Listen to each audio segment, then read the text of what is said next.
Som stvorený zázrak, ale postavený z tvrdého tréningu a sebadisciplíny.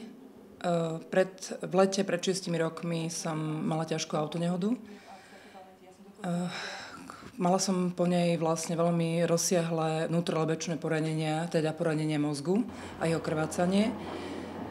Následne som sa teda vďaka tomu ocitla v kóme. K tomu som ešte mala dolamané niekoľkonásobne dolamanú pánvu a rebra. No a navyše som skončila teda v 3-mesačnej kome, počas ktorej som mala mesiac 41 stupňovej teploty. Takže mozog sa mi doslova varil.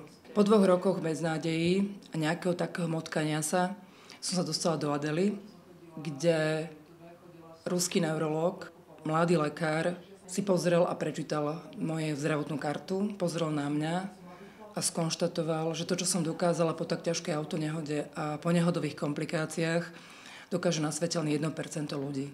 Mi to aj vlastne na poslednom stretnutí práve v Adeli ten ruský šéflekár povedal, doktor Kolesníkov, že jednoducho môže skonštatovať, že už som sa naučila vedome vedieť, čo dokážem, čo nedokážem po tej fyzickej stránke a čo je veľmi dôležité pre mňa.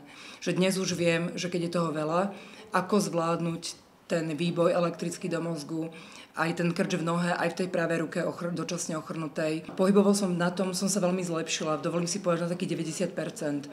Ale tu sa ozýva vlastne ten problém, ten neurologický.